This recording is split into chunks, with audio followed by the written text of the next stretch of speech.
momento. Bien. ¿Qué tal? Buenas tardes. Es un día más aquí, jueves. Estamos aquí reunidos con la intención de poder compartir un siguiente tema de bastante índole, de bastante importancia, relevancia, en cuanto al en cuanto al sistema alimentario. El nombre de este curso es Diseño e Implementación del Sistema HACCP. Entendemos también, así como siempre lo digo, todos los temas que vengo impartiendo, pues en el tiempo previsto se apremia mucho y se tiene que reducir ciertos casos. Por eso es que yo envío a anexo material adjunto para que se pueda tomar en consideración y ampliar la ponencia. Cuando nosotros hablamos de un sistema HACCP, necesitamos entender que es un sistema de índole no propiamente alimentario, pero sí de mucha índole de evaluación de peligros y consideración de controles en una industria, ya sea alimentaria, o sea de bebidas, o sea de aditivos alimentarios. Cuando hablamos de un sistema HACCP, es un sistema preventivo, no es un sistema correctivo. Ahora yo también les voy a explicar acá a qué se refiere un sistema preventivo, a qué se refiere un sistema correctivo, un sistema de vigilancia, un sistema de análisis. Entonces, un sistema HACCP es un sistema preventivo impuesto, es voluntario, impuesto por ciertas normativas, obedece a ciertas normativas y en específico a un árbol de decisiones para la evaluación de peligros y controles pertenecientes al Códex Alimentarios, que es un estamento mucho más amplio y mayor a nivel mundial. ¿De acuerdo? Entonces, empezamos, el perfil. Esa es mi persona. Mi nombre es Gerson Ascatel Lezama, soy biólogo microbiólogo, egresado de la Universidad Nacional de Trujillo. Tengo una colegiatura habilitada y vigente, tengo especializaciones y tengo diplomados. Aparte de ello, todo lo relacionado a industrias alimentarias, inocuidad y calidad de índole alimentario. Conozco también temas de microbiología por mi misma carrera, pero en laboratorios de microbiología de alimentos, en laboratorios de investigación. Actualmente tengo una empresa que se dedica a certificar, a capacitar, inducir, dar orientaciones y tengo bastante rubro en temas, como les dije, en asesorías, en microbiología, en índole alimentario y he trabajado en Lima, Cajamarca, Cusco, Piura, Trujillo, Ancash. Me he paseado también por Puerto Maldonado, por Puno. Entonces, he tenido la oportunidad de poder ver una gama amplia de industrias, desde una industria manufacturera como es los congelados, los deshidratados, la fruta fresca, los aditivos alimentarios, llámese carmín, cochinilla, llámese achote, vixina, norvixina. Entonces, en base a toda esta introducción de mi perfil, es que yo quiero que ustedes tengan la seguridad, chicos, de que van a tener conmigo el respaldo suficiente para poder tener la resolución de cualquier duda que pueda surgir en el camino. Empezamos ya, porque como les dije al inicio, es un tema bastante apremiante. Introducción al sistema HACCP.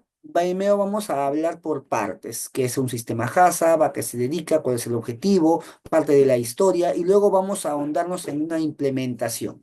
Cuando hablamos de un diseño, tenemos que hablar de completamente todo lo que abarca el sistema HACCP, el sistema en específico. Si nosotros hablamos de un sistema, recordemos, todo sistema tiene elementos. En este caso, un sistema HACCP no es una excepción y sí va a tener dos elementos importantes, a los que los vamos a llamar prerequisitos. Los prerequisitos como los BPM y los prerequisitos como los PHS o Programa de Higiene y Saneamiento y BPM, Buenas Prácticas de Manufactura. Ya lo explicaré más adelante. Este es el sello que generalmente tiene el documento que se emite por Ligesa o por cualquier empresa particular, ¿sí? Sistema HACCP es certificado HACCP, Certificate HACCP. ¿Qué significa HACCP? ¿Qué significa HACCP? O también algunos de ustedes lo pueden conocer como el sistema APCC, APPCC. El sistema HACCP básicamente es, las iniciales de esto es Hazard Analysis Critical Control Point, desglosando cada una de estas palabras. Hazard Analysis Critical Control Point se refiere a el análisis de peligros y puntos críticos de control. Hazard, peligros, análisis Análisis, críticos y control y points, puntos. Análisis de peligros y puntos críticos de control. Esas son las iniciales traducidas al español y por ende muchas veces nosotros encontramos, ahí está Hazard, análisis, critical, control points. Muchas veces encontramos libros o textos o tal vez diapositivas o ponencias en donde para un mejor entendimiento nosotros le damos el, la interpretación en español, que es APPCC, análisis de peligros y puntos críticos de control o puntos de control críticos. Vamos a hablar de cada uno de ellos. Cuando hablamos de un sistema HACCP, ya les había anticipado, se refiere a un sistema de análisis de peligros y puntos críticos de control. Entonces, este sistema está aunado, está dependiendo de dos elementos que son las buenas prácticas de manufactura y el programa de higiene y saneamiento. Ahora, ¿por qué es un análisis? Porque voy a tener que hacer un barrido completo de todos los peligros que están latentes para mi industria, para mi producto, porque esto se hace por productos, por líneas de producción. Los peligros, llámese toda aquella posibilidad, perdón, todo aquella tentativa de poder generar un atentado hacia la inocuidad o calidad de un producto. Puede ser un peligro físico, químico o biológico. Un punto es una etapa dentro de tu proceso. Crítico es porque ya luego de este tipo de punto, luego de este tipo de etapa, ya no voy a tener ningún control. Y control porque es lo que yo voy a controlar entre todas mis etapas. Todo esto lo voy a especificar aquí. Análisis es la investigación de un peligro. Voy a estudiar a profundidad un bandeo de todos los peligros. Un peligro es un riesgo para la salud de índole alimentario o de índole de calidad. Un punto es una posición del proceso o también llamado una etapa de tu proceso. Un control es un manejo de una condición y crítico, ¿por qué se llama crítico? Porque es crucial para la contención. Es decir, yo tengo que contener que este peligro en una etapa no pueda pasar a una siguiente etapa. Tengo que controlarlo, tengo que contenerlo. Entonces, la explicación de cada una de estas iniciales la acabo de dar, espero que quede claro, análisis de peligros y puntos críticos de control. Entonces, aquí yo he subrayado algo muy interesante, sí voy a pasar rápidamente las diapositivas porque quiero llegar a la implementación propiamente dicha, debido a que la implementación es en donde yo voy a dar ejemplos para que ustedes tengan una mayor visión. ¿Perfecto? Por otro lado, cuando nosotros queremos hablar de un HACCP, tenemos que entender que es un sistema preventivo que permite identificar, evaluar y controlar. Ahora, ¿qué es un sistema preventivo? ¿Cuándo un sistema es preventivo? Un sistema es preventivo cuando la intención o el objetivo no es corregir un proceso, sino prevenir que cualquier irregularidad en un proceso se pueda evidenciar. Eso es lo que yo voy a prevenir. Y me dice que va a identificar, evaluar y controlar, porque en primer lugar va a identificar un peligro, luego va a evaluar cómo atacar ese peligro y que no se repita o no se vea evidenciado mediante un riesgo. Y por último, si es que existe algún tipo de anomalía o desviación dentro de mi proceso, pues controlarlo para que no se vuelva a repetir o controlarlo para que no llegue a ser un riesgo, es decir, una evidencia fáctica de un peligro. Ahora, controlar que ya les dije los peligros que son importantes para la inocuidad de los alimentos. ¿Qué es la inocuidad? La inocuidad es una garantía inherente a un alimento que me va a asegurar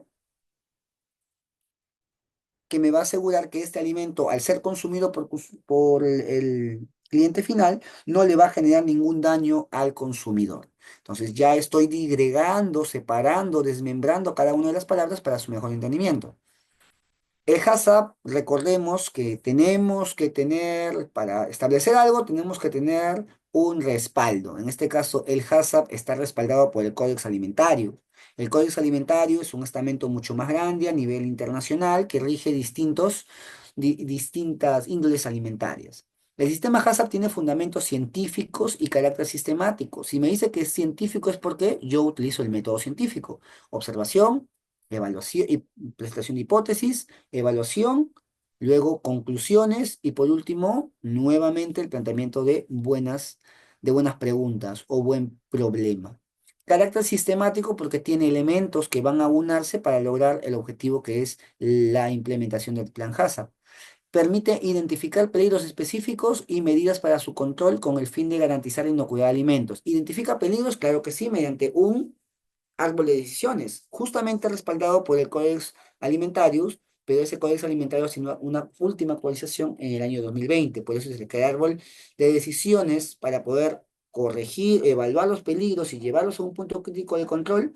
Entonces, voy a verlo desde otro punto, desde el año 2022 en adelante, donde ya impartió el Código Alimentario, versión 2020. Cuando hablamos de controlar y garantizar la inocuidad de los alimentos, es básicamente que yo tengo que velar por la seguridad y la inocuidad del alimento. Le dije que la inocuidad era la garantía de que cuando uno ingiere un alimento no le genere un daño al consumidor. ¿Es un instrumento el HACCP para evaluar los peligros? Creo que sí, y establecer sistemas de control.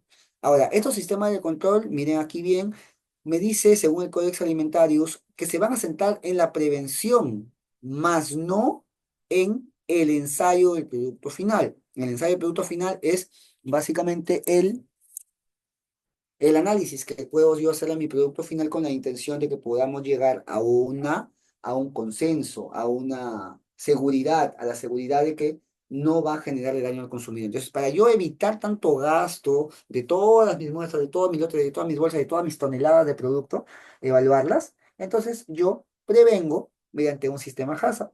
¿Para qué? Para controlar que cualquier peligro latente en mi proceso, llámese un peligro físico, por ejemplo, un pedazo de guante, un peligro químico, un pesticida, un peligro biológico. Si no te lavas las manos, puedes contaminar tu producto con E. coli, Salmonella, Staphylococcus, Shigella y otros más. Entonces, si se dan cuenta, el sistema HACCP va a prevenir que estos peligros lleguen a impactarse, a consolidarse. Todo sistema HACCP es susceptible a cambios. Cada año se tiene que reevaluar el sistema HACCP y cada 2 años se tiene que habilitar o se tiene que pedir una nueva habilitación sanitaria o permiso de que nos da Digesa para la planta para que pueda funcionar. Ahora, desde el año 2020 en adelante, la habilitación sanitaria y para la habilitación sanitaria, para el permiso que tiene que dar Digesa, permiso de funcionamiento de una planta de alimentos que nos da Digesa, ahora Digesa pide a su par que tenga un HACCP implementado. Eso es indispensable. Entonces, cuando tú habilitas tu HACCP, implementas tu HACCP, ahí nada más puedes habilitar tu, tener tu habilitación sanitaria o habilitar sanitariamente tu planta. Como les dije, cada 2 años se debe hacer eso, una validación nueva. Si en su momento cada año se puede reevaluar el plan HACCP sería lo mejor porque puede derivar, recuerden bien, en muchos avances tecnológicos o avances físicos o físico-químicos que pueda haber. Muy bien, espérenme. Puede haber diseño de equipos, procedimientos en elaboración y sector tecnológico, puede cambiar, por eso es que anualmente se tiene que hacer una reevaluación de tu sistema HACCP. ¿Cuáles son los beneficios de tener un sistema HACCP? En primer lugar, como ya sabemos, el plan HACCP o el sistema HACCP, perdón, tiene una finalidad de asegurar la calidad sanitaria e inocuidad de los alimentos y también las bebidas de consumo humano. Entonces, rápidamente podemos nosotros tener 5 beneficios específicos para que podamos nosotros entender que la aplicación del plan HACCP, por más que sea opcional y no obligatorio, es necesario implementarlo para uniformizar y corregir tu proceso. En primer lugar, da la seguridad de que los productos que consumimos van a ser inocuos, va a disminuir los costos y ahorro de recursos porque ya no vas a gastar, por ejemplo, en irradiaciones, no vas a gastar en tanto desinfectante al final de tu proceso, con la seguridad de que podamos llegar a un consenso, a una validación. Momento.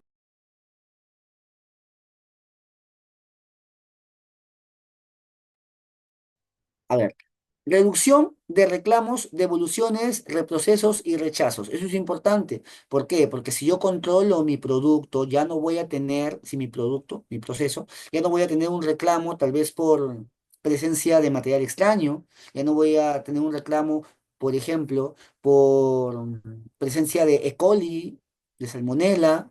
de elevada cantidad de aerobios, humos, levaduras. Entonces, como yo voy a controlar mi proceso, ya voy a evitar tener rechazos, devoluciones, reprocesos o reclamos de clientes. Un cuarto beneficio es la proporción de evidencia de una manipulación segura. ¿Por qué? Porque yo voy a evaluar, voy a evidenciar que cualquier manipulación que se pueda dar en mi proceso definitivamente va a ser segura, porque voy a darle al personal guantes, voy a desinfectarlo, voy a tener una tienda de desinfección, voy a tener un control de cada cuánto tiempo se deben ir al baño y luego tienen que lavarse las manos, utilizar cofia, utilizar instrumentos, materiales y equipos completamente limpios y sanitizados. Y por último, un posicionamiento de la empresa. Mientras menos reclamos haya, mientras mejor sea tu proceso, pues tu posicionamiento de la empresa va a ser mayor. Vas a tener mayor dominio, mayor presión, mayor presencia y mayor cliente, por supuesto. Entonces, estos son los objetivos y beneficios, beneficios más que objetivos del sistema HACCP. Vamos a hablar, eso fue en la parte introductoria, vamos a hablar de la historia del sistema HACCP. Cuando queremos hablar de la historia del sistema HACCP, tenemos que remontarnos hasta 1971. Imagínense, más de 50 años atrás. El sistema HACCP tiene más de 50 años, 54 años este año va a cumplir ya. Entonces, ¿por qué les menciono esto? Porque tenemos que entender cómo es que se ha dado posible que el sistema HACCP se posicione tan bien en cada industria y a pesar de no ser una habilitación, no es una certificación obviamente, es una habilitación nada más, es un permiso que se tiene que dar, es una implementación que se tiene que dar. Este sistema HACCP ha llegado a posicionarse en todas, por no decir las industrias alimentarias, de manera opcional, porque nadie te obliga. Tú quieres optimizar tu proceso, implementa tu sistema HACCP. Seguimos. En 1971, en Pittsburgh, Pittsburgh, que es una empresa, da a conocer en una conferencia que existe un sistema que va a asegurar un mayor control de los alimentos para personas que van a ir al espacio. Es decir, el mantenimiento de procesos de productos, la seguridad de que los productos que vamos a enviar con los astronautas al espacio, pues no le generen ningún daño a estos personajes. En 1974, la FDA usa el plan HACCP, el sistema HACCP, más que el plan, el sistema HACCP, para formular regulaciones en alimentos poco ácidos. 4 años después, en 1980, se adopta este sistema HACCP por las grandes compañías. En 1993, el Códex Alimentarios aprueba las directrices para la aplicación HACCP y en 1997 es revisado por el Códex Alimentario y en el 2020 es mejorado mediante un árbol de decisiones la aplicación de un árbol de decisiones, perdón, la aplicación o el hallazgo de puntos críticos de control. Todo esto lo voy a ver, lo voy a desmembrar, lo voy a separar de manera específica para que podamos llegar a una mayor explicación y entendimiento. Pittsburgh Company y la NASA, unida a los dos, van a idear un sistema que va a garantizar el 100% de alimentos, que el 100% de alimentos enviados y destinados a los astronautas en la misión Apolo, pues no van a tener ningún compromiso con la calidad sanitaria. Es decir, no va a originar ningún tipo de intoxicación durante las misiones espaciales. Es que esto es claro. Era necesario llegar a este consenso. Se preguntarán por qué. Les doy la respuesta. Imagínense que en el espacio uno de los astronautas tenga un dolor de estómago, tenga una intoxicación alimentaria por algo que ha consumido, tenga un dolor fuerte, tenga una diarrea intempestiva, tenga una desnutrición, deshidratación. ¿Cómo podemos auxiliarlo? Entonces, antes, ustedes me pueden decir, no, puede ir un médico o puede ir puede un paramédico o una persona que los pueda asistir, claro, pero solamente le va a dar primeros auxilios. No podemos tener equipos grandes, la presión también influye mucho, la gravedad. Entonces, no vamos para evitar este tipo de inconvenientes, es que mejor nos aseguramos, dijeron Pittsburgh Company en coordinación con la NASA, mejor nos aseguramos de que los alimentos que van a consumir estos astronautas, pues no tengan ningún compromiso en estos temas, es decir, no comprometan la salud de los astronautas. Por eso idearon un sistema para asegurar que estos alimentos se procesen con con el mayor cuidado posible y de ese modo no lleguemos a generar problemas en la salud de los astronautas. Muy bien. Empieza a aplicarse en determinadas industrias alimentarias en los años 70 y se generaliza y se estandariza ya por los años 80, o sea, 1980. Como les dije, algunos años después, la FDA, el Codex y la OMS tienen a respaldar este sistema ideado por la Philipsburg Company y la NASA. Y en una sesión, en junio del 91 se recomendó, según el Códex Alimentario, incorporar el sistema HACCP a los códigos de práctica del Códex. En julio, 2 años después, del 93 se elabora unas directrices para la aplicación del sistema HACCP y básicamente estas directrices se convenían en un mayor estudio y en una mayor aplicación a diferentes industrias, ya no solamente una industria alimentaria, sino también en bebidas, ya no solamente una industria en panificación, sino también per- en colorantes naturales, en bebidas, como ya lo mencioné, en chocolatería, en charcutería, en todo lo que tenía que ver con alimentos, y lo estandarizaron. El sistema fue recomendado también a la Comisión Internacional de Especificaciones Microbiológicas de los Alimentos, o muy conocido por los microbiólogos o las personas que estudian parte de microbiología como la ICMCF, que nos da a nosotros los microbiólogos un estándar de cómo analizar e interpretar ciertos resultados microbiológicos y análisis también. Muy bien. ¿Cuándo se vuelve obligatorio en USA, en Estados Unidos, en la USDA, en FIS, en el FDA? La FDA establece como mandatario obligatoriedad en el HACCP en ciertos productos. Estamos hablando de en 1993 en adelante. En productos pesqueros, en jugos, en alimentos de baja acidez procesados térmicamente envasados en recipientes herméticamente sellados. ¿Por qué en estas industrias, en estos productos? Vamos a hablar de cada uno rápidamente. En primer lugar, en productos pesqueros, porque recuerden que todo alimento pesquero, todo alimento del mar, tiene una toxina que se llama la histamina. Y la histamina lo que hace que es acidificar, perdón, sí, acidificar o generar una descomposición a nivel de mi pescado, de mi producto ictiológico. Segundo, los jugos. Los jugos de igual manera, llega un momento donde se puede fermentar por los azúcares que puede contener. Los alimentos de baja acidez, recuerden que la acidez lo que me hace es controlar los microorganismos. Y si no tengo un alimento con baja acidez, sino al contrario, tengo un alimento alcalino, entonces tiendo muchas veces a fermentar.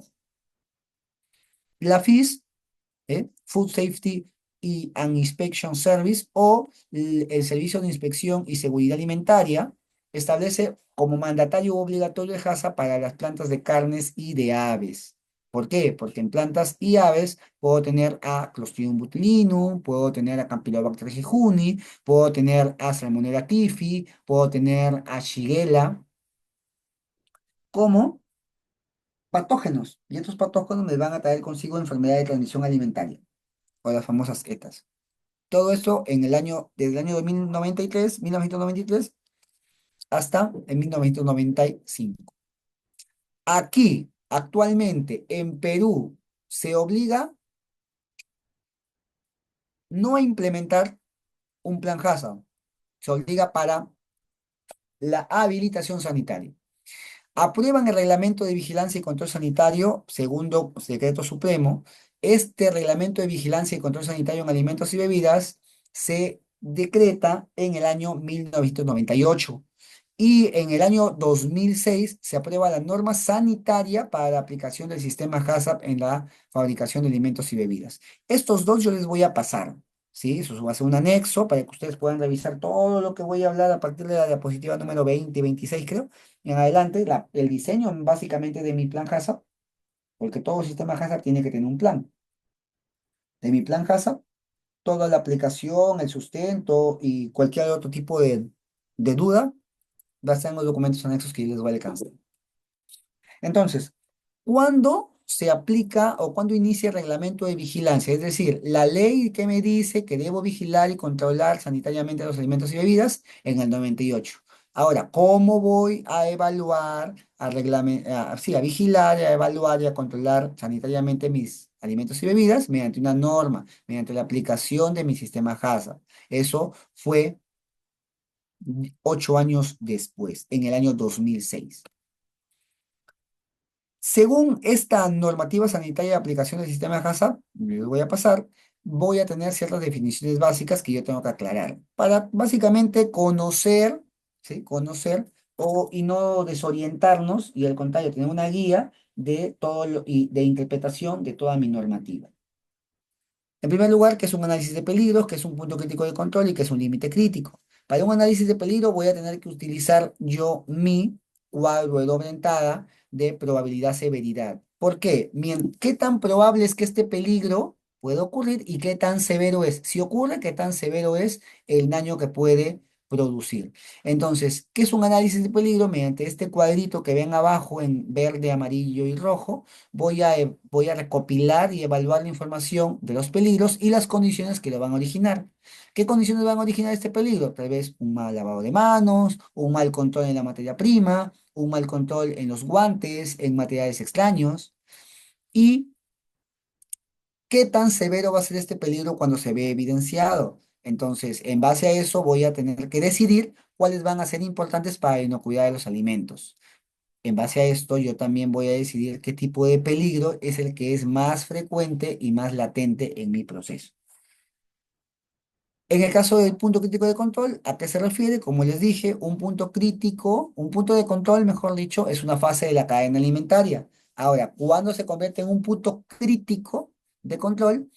Cuando esta fase o esta etapa de la cadena alimentaria en la que se puede aplicar un control es esencial para prevenir, reducir o eliminar un peligro. Cuando yo en esa fase, en esa etapa, ya no puedo controlar más, es decir, tiene que ser mi último filtro para que no pase a una siguiente etapa cualquier tipo de peligro relacionado a la inocuidad de los alimentos, entonces es ahí en donde yo debo, mejor dicho, yo debo asegurarme de mi punto crítico de control.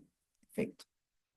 Y en el límite crítico es un criterio, básicamente el límite crítico es un criterio que diferencia la aceptabilidad de la inaceptabilidad o rechazo de mi proceso. Por ejemplo, si yo digo que mi tolerancia en desinfección es de 200 ppm y yo tengo 180 ppm, tengo que evaluar, validar si es que a 180 ppm sí me baja una carga microbiana, pero si es que no, siempre voy a tener un límite. 200 más menos 0,5 o más menos 50 ppm, se me ocurre. Y de eso voy a establecer si es que es rechazado o es aceptado mi producto.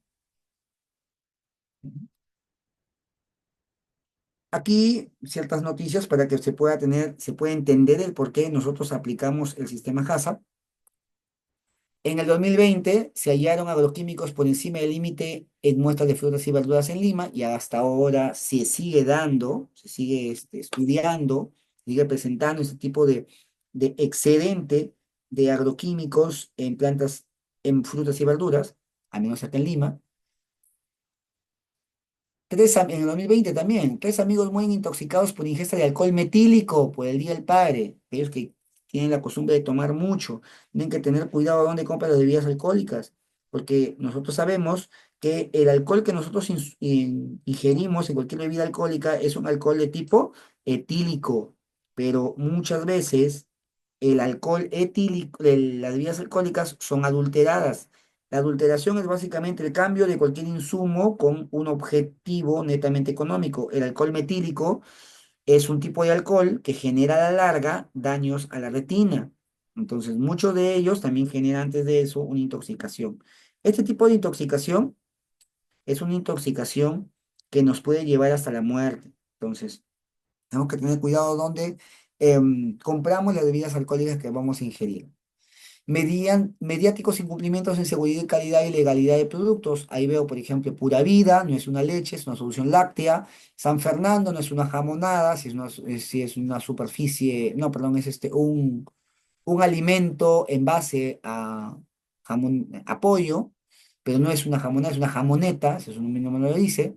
Chocotón, ahí vemos un chocotón que está básicamente enmohecido. Florida, Florida ya mucho de los... Llegó un momento en donde Florida se le quitó del mercado por un buen tiempo. ¿Por qué? Porque se encontró salmonella, shigella en sus conservas. Aquí vamos a hablar del sistema HACCP, pero ya con sus elementos. Como les dije, pasamos ya de las noticias de qué es un sistema HACCP a los estándares del sistema HACCP.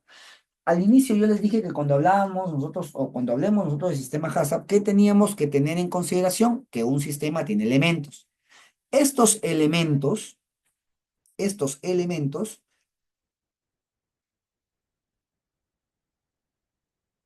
¿sí? Estos elementos son de dos tipos. Los primeros, la buena práctica de manufactura, y segundo, el programa de higiene y saneamiento. Estos elementos nosotros les vamos a llamar prerequisitos. Los prerequisitos son aquellos elementos que van a servir como pilares para que pueda yo conseguir cumplir mi sistema HACCP.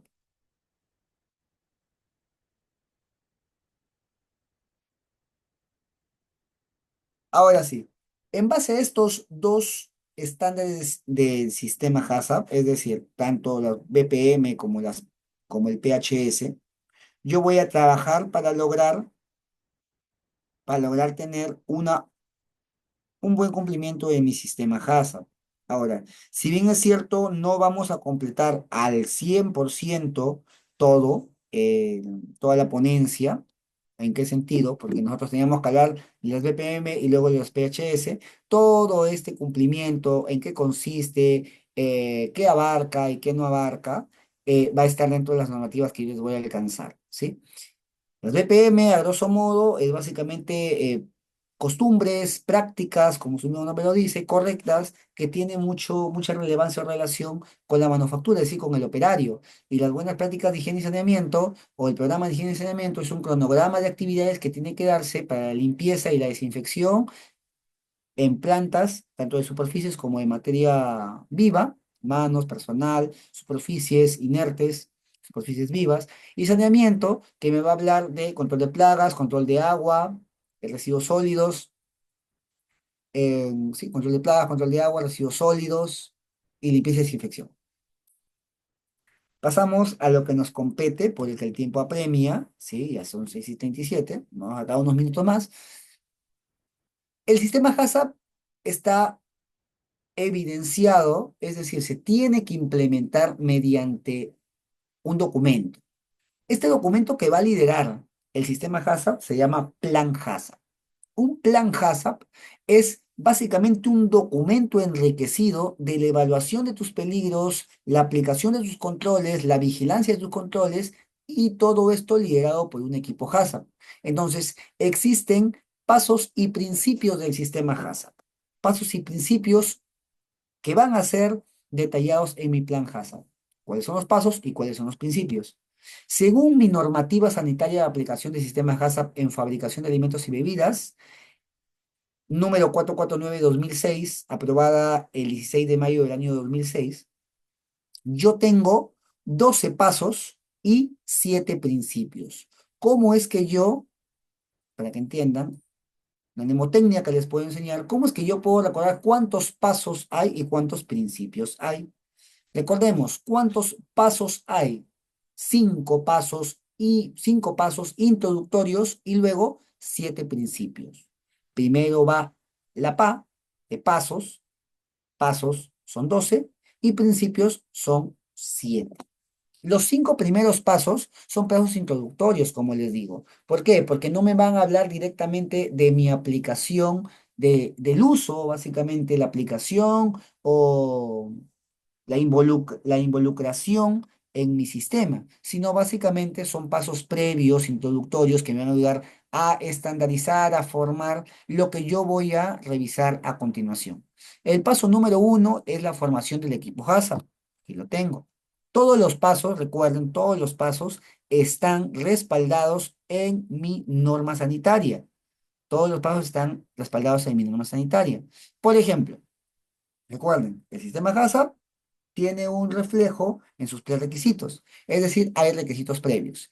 Estos requisitos previos, que ya les dije que son buenas prácticas de manufactura, PHS, todo tiene que estar respaldado en mi normativa. Si no, pues obviamente yo no estaría dictando este tipo de temas. Yo abarco ello porque mi normativa me lo pide, me lo permite, me lo permite.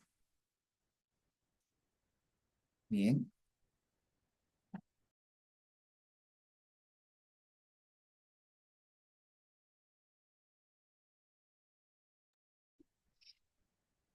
Uno de los requisitos previos que yo veo en mi plan HACCP es los principios generales de higiene de alimentos, respaldados en el Código Alimentario, el código de prácticas de cada producto. El código de prácticas es que cada producto se tiene que manipular de manera distinta, obviamente. No es igual manipular un pan o una charcutería o un colorante natural o un aditivo alimentario o un congelado, un deshidratado, un fresco, un alimento fresco. Son diferentes. Y por último, disposiciones legales de materia sanitaria e inocuidad de alimentos y bebidas. Básicamente son las normas técnicas peruanas que pueden existir. El artículo 8 es el artículo 7 de requisitos previos. El artículo 8, los principios generales de higiene, básicamente todo lo que me abarca. El artículo 29 de mi normativa, mi 449/2006, me habla del plan HACCP y aquí es donde yo voy a disgregar todos los puntos, no los pasos, porque acá hay 14 puntos. De los 14 puntos, yo solamente voy a tener, recuerden, 12 pasos y 7 principios. Pero acá sí me habla directamente de los principios. Nuevamente, artículo 29 disgrega, separa todos los pasos y todos los principios de mi plan HACCP. Artículo 29 me habla ya de mi plan HACCP. Siete principios, no olvidemos, los siete principios abarcan desde el paso número 6 hasta el paso número 12. Principio número uno, realizar análisis de peligros. Paso número 2, determinar puntos críticos de control. Paso número 3, establecer límites críticos. Paso número 4, establecer un sistema de vigilancia. Número 5, el paso, establecer medidas correctivas. Paso número 6, establece un procedimiento de comprobación. Paso número 7, principio número 7, perdón, establece un sistema de documentación. Siete principios. Paso número 6 es el principio número uno. Paso número 7 es el principio número 2. Paso número 8 el principio número 3. Paso número 9 el principio número 4. Paso número 10 el principio número 5. Paso número 11 es el principio número 6. Y paso número 12 el principio número 7. Paso número uno, es decir, uno de los pasos previos. Se debe disponer de un equipo multidisciplinario, recordemos, y este equipo multidisciplinario va a llevar por nombre, va a llevar por nombre equipo HACCP. Este equipo HACCP tiene que tener miembros. Este equipo HACCP, de esos miembros, tiene que ser un equipo multidisciplinario, quiere decir que tiene que estar calidad, tiene que estar producción, tiene que estar ventas, tiene que estar mantenimiento, tiene que haber controles dentro, personal que controle los PCCs. Todos ellos los vamos a incluir en nuestro equipo HACCP. Entonces, mi equipo HACCP, aparte de ser un equipo multidisciplinario, tiene que estar calificado y tiene que tener conocimiento de mi plan HACCP. ¿Para qué? Para poder hacer este plan o este equipo, un equipo técnico y competente. Ahora, ¿cuándo una persona está calificada? Cuando tiene experiencia y tiene capacitación. Eso es básicamente un personal calificado. No se olviden, porque eso sí puede ser pregunta, ya sea de algún examen que les puedan dar, o por último, de alguna validación que ustedes puedan recibir o procesar. Una persona calificada es una persona que tiene experiencia y también que tiene la competencia, es decir, que tiene la capacidad o la capacitación. Los miembros deben tener conocimiento del sistema HACCP, conocimiento del proceso productivo, criterio para identificar peligros y poder de decisión para comunicar ciertos cambios de mejora. Características importantes. La empresa debe contar con la documentación que sustente la calificación técnica de los integrantes. Por ejemplo, se tiene que tener las capacitaciones, definitivamente. El CV, la capacitación es una de las características para que el personal se le considere calificado.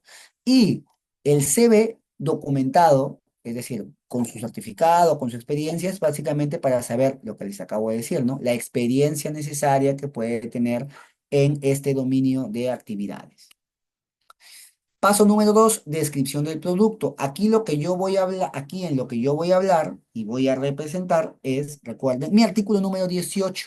El artículo número 18 de mi resolución ministerial 449 me va a hablar de mi descripción del producto. ¿Qué voy a describir? Aquí voy a, creo que acá tengo un momento. Descripción del producto. Ah, exacto, aquí tengo un ejemplo. A partir del paso número 2, yo ya les voy a dar ejemplos para que podamos hacer esto un poco más didáctico, ¿sí? Miren, cuando hablamos de mi descripción del producto, según mi resolución ministerial 449, apoyado en mi Códex Alimentarios, me dice que todo producto se debe formular mediante una descripción completa. Esa descripción va a incluir la información pertinente tanto de su composición o estructura físico-química, algún tratamiento para la destrucción de microorganismos, tratamiento térmico de congelación, salmuera, ahumado, cualquier indicación adicional como envasado, tipo de envase, vida útil, condición de almacenamiento y sistema de distribución, todo esto va a estar en mi descripción del producto. Ahora, esto se va a ordenar en nombre del producto, composición, características, tratamiento, presentación, condiciones, vida útil, instrucciones de uso y contenido rotulado y etiquetado. ¿Cómo es que yo voy a ver rápidamente representado esto mediante un ejemplo? Aquí yo tengo. Mi línea, ¿sí? Mi línea, mi producto es una hamburguesa de carne. Entonces, mi línea cárnica, mi producto es una hamburguesa de carne. Ahora, esta hamburguesa de carne yo voy a hacer, a esta hamburguesa de carne le voy a hacer una descripción del producto. En primer lugar, que tengo acá, descripción del producto, composición, características, tratamiento y todo lo demás. Nombre del producto, hamburguesa de carne de res congelada. Descripción del producto. ¿De qué está compuesto este producto? ¿Cómo lo describo yo? Esta hamburguesa está elaborada a partir de cuarto delantero deshuesado de vacuno, molido y mezclado con otros ingredientes y especias. Ahora, ¿qué ingredientes y especias? En mi composición o ingredientes principales voy a describirlo. Carne de vacuno, fibra, condimentos, sal, pan molido, huevo en polvo. También voy a expresar las características microbiológicas. Aerobio mesófilo viable, E. coli, Staphylococcus, Salmonella, E. coli O157H7. Como ven ahí, yo tengo N, número de muestras, C, el número de muestras mínimas que yo debo tener para poder dar un resultado. Lo que yo estoy viendo en este cuadro es básicamente mi límite mínimo y mi límite máximo. Límite mínimo 10 a la 6 y límite máximo, en el caso de aeróbinos mesófilos viables, 10 a la 7. Y lo mismo en E. coli, Escherichia coli, Staphylococcus, Salmonella y demás. Características sensoriales, qué apariencia tiene, qué olor, qué sabor, qué textura, qué forma. Y por último, un tratamiento de congelación, de conservación. Se tiene que congelar una vez abierto, ¿sí? Sin ningún tratamiento de reducción bacteriana y luego de su uso, pues de su abertura, tiene que congelarse para prolongar su vida útil a temperatura menor a 12 grados. Entonces, se dan cuenta que toda esta descripción es en pro del conocimiento de su cliente. En base a eso es que nosotros vamos a trabajar. Este es un ejemplo claro, sintetizado de mi descripción de producto. En base a esta línea cárnica, yo voy a seguir continuando. Paso número 3, determinación del uso previsto. ¿A qué se refiere? Aquí ya pasamos de un artículo 18 de mi RM, Resolución Ministerial 449/2006, a un artículo 19. Este artículo 19 me habla de determinación del uso previsto. Nuevamente, esta resolución ministerial yo se los voy a pasar, no hay ningún problema. Se determina, me dice el paso 3, se determina el uso previsto del alimento. ¿A qué se refiere el uso previsto? ¿A quién va? Aquí lo tengo. ¿A quién? va a ir dirigido para ser consumido, cómo se va a consumir, por quién se va a consumir. Entonces, ahí voy a identificar mi población objetivo. Si mi público en general es un grupo vulnerable, de repente son celíacos, son personas diabéticas, no está apto para personas alérgicas, todo eso lo voy a colocar dentro de mi determinación de uso previsto. ¿Quién y cómo va a ser consumido el producto? Seguimos con mi hamburguesa de carne. Me dice que es apto para el consumo humano después de ser cocinado a temperaturas mayores a 70 grados. Ustedes se preguntarán, ¿y si lo cocino a 60, a 65? Mi determinación de uso previsto me dice que tienes que cocinarlo a temperatura mínimo 70, máximo hasta 80, 85 o 100 o dependiendo pues hasta qué temperatura pueda soportar la carne para que de ese modo no tenga un sabor diferente o tener la textura o el color, el olor diferente a lo previsto, ¿sí? Entonces, apto para el consumo humano después de ser cocinado a temperaturas mayores a 70 grados. ¿Qué quiere decir apto para el consumo humano? Eso quiere decir que si es que tú lo cocinas a 50 grados, 60 grados, ¿no es apto? Claro que no, no es apto, no es apto. ¿Sigo? Paso número 4, diagrama de flujo. Cuando hablamos de un diagrama de flujo, hablamos básicamente de toda la estructura y la cadena alimentaria, las etapas que pueda haber dentro de mi proceso. ¿Bien? Debe ser consciente de que todo esto tiene un alcance del plan HACCP, debe considerarse, esto es importante porque creo yo en ninguna ponencia de cualquier colega les pueden decir qué es lo que tiene que incluir este diagrama de flujo, esta cadena de etapas. Ingreso de ingredientes, parámetros de control físico-químicos, reprocesos, identificación de áreas críticas y controladas, tiene que mencionarse. Ahora, ¿esto dónde está evidenciado? En mi artículo número 20 de mi resolución ministerial 449/2006. Muchas de estas cosas las voy a pasar, solamente las voy a explicar a grosso modo por la premiación del tiempo. Por último, dentro de mi cadena, dentro de mi estructura, dentro de mi flujo, mi diagrama de flujo, yo voy a tener que considerar ello y por último tengo que verificarlo. Ahora, la verificación de mi diagrama de flujo es básicamente que se va a pactar una fecha en la cual mi equipo HACCP, todos los miembros del equipo HACCP, van a hacer un recorrido y verificar que todas las etapas de mi flujo, de mi cadena alimentaria, de mi proceso, que yo lo tengo en un diagrama, se vean realizadas a cabalidad, cumplidas. Es importante, ¿para qué? Para determinar si es que, uno, alguna relación de tiempo y temperatura se pueda desviar, si realmente se está cumpliendo por parte del operario o del controlador, para que de ese modo no tengamos nosotros discrepancias y irregularidades posteriores. Seguimos.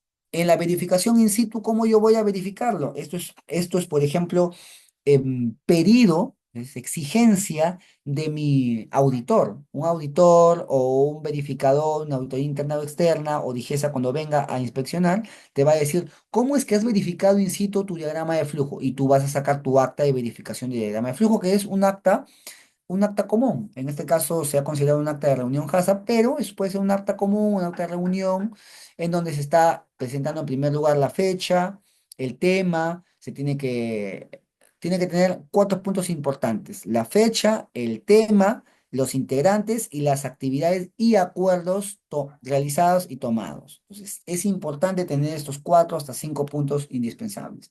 ¿Cuándo se hizo? ¿Qué se tocó? ¿Quiénes participaron? ¿Qué actividades hicieron? ¿Y qué acuerdos llegaron? Entonces, estos son cinco puntos importantes e indiscutibles que tiene que tener tu acta de reunión HACCP o tu acta de verificación.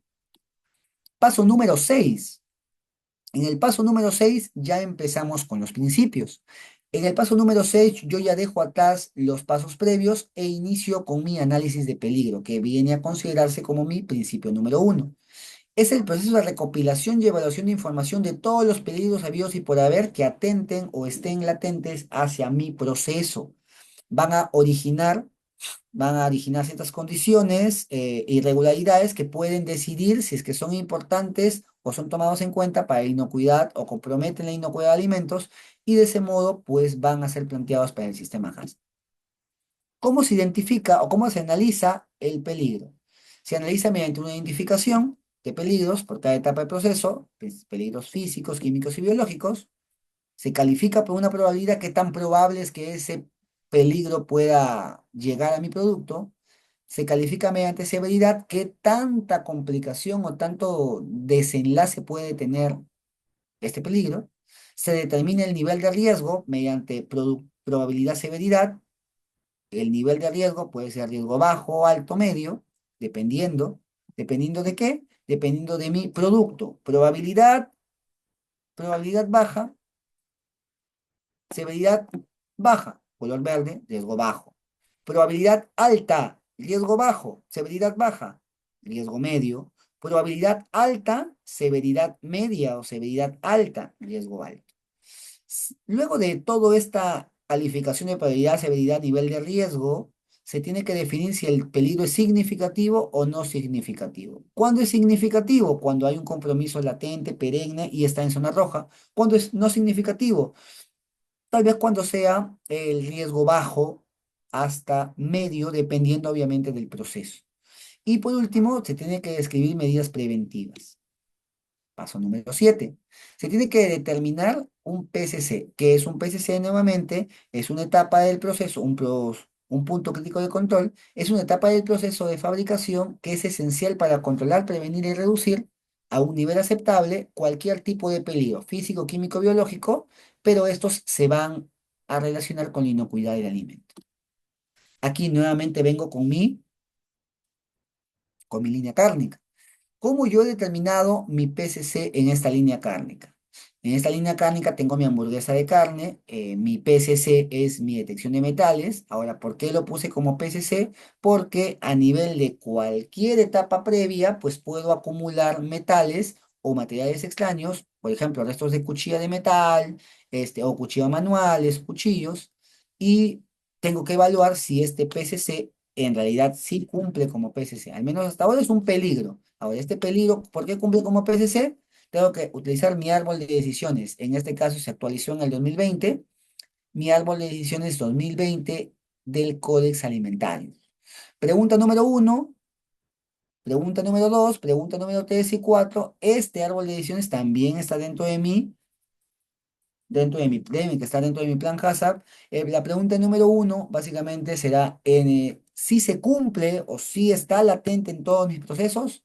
La pregunta número dos, en caso si se cumple y si esté latente en todos los procesos, según la pregunta número uno, ¿qué tan compromiso puede tener para mi producto? La pregunta número tres, si es que tiene compromiso, ¿qué tan difícil o es tanta complicación puede dar este peligro, hacer un daño físico, químico o un daño mortal? Y por último, si es que esto ocurre, ¿cómo es que yo puedo controlarlo? ¿Lo puedo controlar? ¿Sí o no? Al final, si yo tengo dos o tres, en tres preguntas, un sí, primeras preguntas, un sí, este se convierte en un PCC. Paso número 8, límites críticos. Ese es mi principio número 3. Un límite crítico es básicamente un valor máximo o mínimo, es un estándar en que si es alcanzado o es excedido, va a indicar que el peligro no está controlado. Y por último, el PCC está fuera de control. Deben ser mensurables, es decir, medibles, en base a normas sanitarias o al códex. Y por último, tienen que ser validados. Un ejemplo claro acá. Mi valor o mi estándar, mi límite óptimo es 30 grados, pero tengo que darle un margen. ¿Por qué? Porque trabajo con equipos. Pues va a ser 10 grados menos hasta 20 grados más. En este caso, o 20 grados menos, 20 grados más. Va desde 10 hasta 50. Eso quiere decir que será mi límite explicado, detallado. 30 grados más menos 20 grados. Entonces es todo un margen, un rango. Ese va a ser mi límite crítico. Valor máximo o mínimo, que si es alcanzado o excedido, indica que el PCC ha salido de control.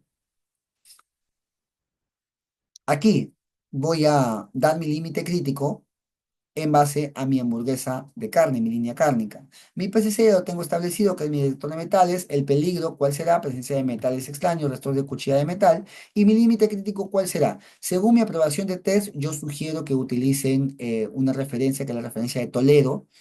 Muy pocas veces nos damos nosotros los colegas el tiempo de poder sugerir qué tipo de referencias puede haber. Es una referencia nada más, es un tipo de referencia biográfica que pueden tener, es un test de Toledo. El test de Toledo me habla básicamente de cómo se utiliza un detector de metales y qué valores, no a todas las industrias, pero qué valores específicos se utilizan mayormente. En este caso se utilizan tres test, eh, el test de un ferroso, de un metal ácido a acero inoxidable y de un contolo patrón no ferroso. Mi patrón ferroso quiere decir que dentro de mi barrita de poliestireno, porque es una varita de poliestireno, varía los colores, naranja, azul, rojo, verde, fosforescente, todos fosforescentes. Esos te vienen dentro, tienes que adquirirlos o tal vez cuando tú adquieres o compras tu detector de metales te lo viene como regalo, o pero siempre se tiene que calibrar con un ente externo, eso sí. Mi patrón ferroso, eso quiere decir que tiene un metal interno del tipo ferroso de hasta 3,5 milímetros. Eso quiere decir que si tú calibras primero con estos patrones, si es que en algún momento ya está seteado tu equipo, tu detector de metales, si en un momento pasas tu caja, pasas tu bolsa y hay ciertos metales, en este caso ferroso, te capta, te identifica hasta 3,5 como tolerable. Si está por encima, si tiene 4,2 milímetros, salta la alerta de este detector de metales. Igual pasa en el acero inox, acero inoxidable, el patrón de acero inoxidable, la tolerancia es de hasta 4 milímetros y el no ferroso también es de hasta cuatro milímetros. Paso número 9, o principio número 4. Sistema de vigilancia, ya casi vamos a terminar, porque recuerden que los pasos son 12 pasos, 7 principios. Paso número 9. El sistema de vigilancia es básicamente la medición programada del punto crítico, es decir, cada cierto tiempo tengo que evidenciar, tengo que ver, tengo que evaluar si realmente mi PCC está siendo controlado o está sirviendo para evaluar que no existe, que se reduzca o que se elimine cualquier peligro que luego no se va a poder controlar. Entonces, ¿cuál va a ser la finalidad? Comprobar si el PCC está bajo control. Y siempre que sea posible, se tiene que corregir cualquier tipo de resultado desviado. Paso número 10, medidas correctoras. No todo proceso es perfecto. Si en algún momento existe una desviación, se tiene que corregir inmediatamente. Entonces, una medida correctora, o también llamado principio número 5, es la formulación de medidas que deben ser tomadas cuando una vigilancia, en este caso, cuando un control que se tiene que hacer, un monitoreo, es la palabra, indica que existe una desviación desproporcionada de este punto crítico de control. Estas medidas, ¿qué van a asegurar? En primer lugar, que mi PCC vuelva a la línea normal, vuelva a control, separar o evaluar el producto afectado, eliminar o reprocesar el producto afectado.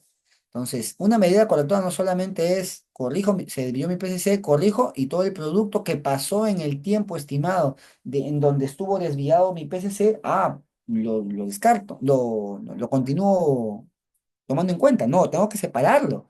Y lo separo con la intención de poder observarlo. Esta observación va a ser posiblemente o próximamente evaluable para ver si es que realmente esta desviación de PCC ha afectado mi producto o no lo ha afectado y cómo lo voy a evidenciar o cómo me voy a asegurar de ello mediante evaluaciones, análisis físico-químico, microbiológicos con un laboratorio externo calificado y validado. Paso número 10, medidas correctoras. Es mi principio número 5. Volvemos a mi línea cárnica. Y aquí voy a hablar de todo. Límites críticos, cuál es la instrucción que debo yo llevar, cuál es la frecuencia, quién es el responsable y cuáles son las medidas correctivas que yo voy a utilizar o correctoras. Vamos por acá. En el paso número 10 me habla de mi línea, me habla aquí de una aplicación. Mi PCC se llama detector de metales. Lo he definido ya. ¿Puede haber más PCCs? Sí, puede haber más PCCs, pero en este caso yo he decidido solamente que haya uno. Puede haber más PCCs en tu sistema. Puede haber dos, tres, cuatro. Eso quiere decir que tienen que ser controlados. Máximo, yo sugiero que hayan tres PCCs. Máximo. O siempre en donde estaba las empresas donde he implementado, les coloco máximo dos, perdón, mínimo dos, máximo tres. ¿Por qué? Porque si es que existen implementadores o ustedes mismos pueden colocar 5, 6, 7 PCCs, eso quiere decir que tus requisitos no los estás controlando. Muchos de esos PCCs es probable que puedan ser controlados con tus prerequisitos, buenas prácticas de manufactura, o programa de higiene y saneamiento. Entonces, para eso se necesita un implementador que tenga la experiencia suficiente y pericia para poder dejar entrever que sí se está cumpliendo correctamente tus PCCs. Se está considerando y evaluando correctamente tus PCCs. Límite crítico de mi detector de metales. Tiene que haber ausencia de partículas ferrosas, no ferrosas y acero inox. En este caso he cambiado los patrones. Tiene que ser mayor o igual a 1,5 milímetros. Mi límite crítico es mayor o igual a 2,5 milímetros y mi acero inox 3,5 milímetros mayor o igual. ¿Cuál es la instrucción? Se tiene que colocar uno por uno de los patrones de metales, ferroso, no ferroso y acero inox, en el detector de metales. Luego se tiene que comprobar que el detector de metales emite la alerta. Y por último se tiene que registrar. Cuando ya ocurre o haces toda esta instrucción, ya tu equipo, tu detector de metales está seteado. Entonces, cualquier tipo de caja, bolsa que pase por los detectores de metales e identifiques una, una presencia mayor a estos límites, entonces va a emitir la alerta requerida y necesaria. ¿Seguimos? ¿Cuál es la frecuencia al inicio y al final de cada batch, de cada etapa de tu producto? ¿Quién es el responsable? El monitor HACCP o el supervisor o el inspector o la persona que tiene que estar ahí perenne. ¿Cuáles son las medidas correctoras? Las medidas correctoras van referentemente a una desviación. Los productos trabajados durante la última medición se van a separar. Solamente ocurre si es que está desviado el PCC. Y los productos separados se van a revisar en el detector de metales. Se van a descartar todo producto en donde se haya comprobado la presencia de metales. Ojo, se descarta tener como un producto conforme, se va a descartar. Eso es por parte del producto y por parte del detector de metales se tiene que detener el proceso productivo, se tiene que avisar al personal de mantenimiento y este personal de mantenimiento va a tener que hacer las correcciones necesarias en mi equipo con la intención de que posterior a estas correcciones pues siga funcionando correctamente. ¿Bien? Se comprobará el adecuado funcionamiento del equipo antes de reiniciar la producción. ¿Esto puede tomar tiempo? Sí. Por eso es que se tiene que tener un control perenne, periódico. No se puede dejar al inicio de mi etapa productiva y al final de mi etapa productiva. No, sino cada batch. Y cada batch puede ser cada hora, cada batch puede ser cada 2 horas, pero no al inicio y al final de mi proceso productivo, es decir, de mi turno. No puedo hacer eso. Paso número 11, ya casi vamos a acabar. Sistema de verificación, llamado también al principio número 6. Este sistema HACCP siempre se va a tener que verificar. Ahora, ¿cómo se va a verificar? Todo lo que hemos hablado, desde evaluación de puntos críticos de control, o consideración de PCCs, evaluación, monitoreo, descripción, todo tiene que tener registros, todo tiene que tener documentos que me avalen. ¿Y qué es lo que va a llenar estos registros y estos documentos que avalen? El sistema de verificación. Es decir, se van a tener que hacer inspecciones, se van a revisar estos registros, se van a hacer ensayos, se van a hacer auditorías, se van a hacer simulacros. ¿Cada cuánto tiempo se tiene que verificar? Diariamente y periódicamente. Diariamente la revisión del cumplimiento de los PCCs y periódicamente la revisión del cumplimiento del plan HACCP. Es decir, que todo mi equipo, que todos mis PCCs, que todos mis registros, que todo mi monitoreo, que toda mi verificación esté correctamente adecuada e implementada. Entonces, este es un sistema de verificación que se tiene que hacer con el equipo HACCP, no hay que olvidarlo, no es uno solo, con el equipo HACCP. Se tiene que verificar si el sistema HACCP funciona correctamente. Como ven acá, es una instrucción que les puedo dar, comprobar que mi plan HACCP, mi sistema HACCP funciona bien, mediante pruebas o análisis, mediante estudio de evoluciones de productos, mediante supervisión y mantenimiento del funcionamiento de equipos y mediante mi revisión del plan HACCP por parte de mi equipo HACCP. Paso número 12, ya estamos acabando. El paso número 12 es documentar y registrar todo tipo de conformidad y desviación también. ¿Dónde veo esto evidenciado? En mi resolución ministerial 449, artículo 34. El personal responsable que dirige al equipo HACCP, mediante la responsabilidad del fabricante, es decir, el líder HACCP, el coordinador HACCP, va a verificar y comprobar la idoneidad del plan HACCP. Si en algún momento existe una desviación, se tienen que hacer los cambios significativos y esto se tiene que considerar en una actualización de mi plan HACCP. Recuerden, toda documentación y registro según mi principio 7 o paso 12 se tiene que evidenciar y expresar en un acta de reunión. 5 puntos: fecha, tema, asistentes, actividades y acuerdos a realizar. Eso es todo por el día de hoy. Espero haber sido claro en cuanto al diseño e implementación de mi plan HACCP, de mi sistema HACCP. Esa es mi tarjeta, mi nombre es Gerson, mi número, mi correo, mi hashtag también de Instagram, porque ahí y pueden revisar mi LinkedIn, donde pueden revisar toda la experiencia que tengo, el bagaje que sigo conservando hasta el día de hoy, con la intención de poder salvaguardar la inocuidad y calidad de los alimentos. Espero haber sido claro. Como les dije, el tiempo apremia bastante en cuanto a muchas cosas, a muchos temas. Muchas veces estos temas tienen que ser abarcados con un poquito más de tiempo. Ya seguramente tendremos la oportunidad por parte de la empresa de poder tocar estos temas a mayor profundidad y si no, pues ya tienen mi número para cualquier consulta o para cualquier tipo de duda que puede existir por parte de ustedes. Estoy prestos a escucharlos y igual el material se los voy a alcanzar para que de ese modo pues puedan tener toda la información necesaria y requerida para que puedan hacer tal vez un efecto cascada. Me ocurre. Un efecto cascada es un efecto propiamente de los participantes, de los líderes, de los coordinadores del plan HACCP, en donde sí se habla y sí puede valer como una capacitación para alguien de su índole. Puede ser que ustedes no tengan tal vez el capital, la inversión para poder darles a su personal completo, pero sí mediante este tipo de capacitaciones, ustedes se capacitan y ya van a tener a su personal de una manera más adecuada y orientada. Entonces, es importante tener esas capacitaciones periódicamente, porque de ese modo uno puede enriquecer su conocimiento y no va a tener que tener ningún tipo de inconformidad o no conformidad en cuanto a su sistema o implementación. ¿Sí? Quedo al tanto entonces a sus preguntas, y es que no nos pasamos a retirar, y agradecerles por su atención también. Y aparte, todo lo material, como les digo, tanto las, las diapositivas como el material anexo, yo le voy a estar alcanzando a la señorita moderadora. ¿Sí? Por el resto, muchas gracias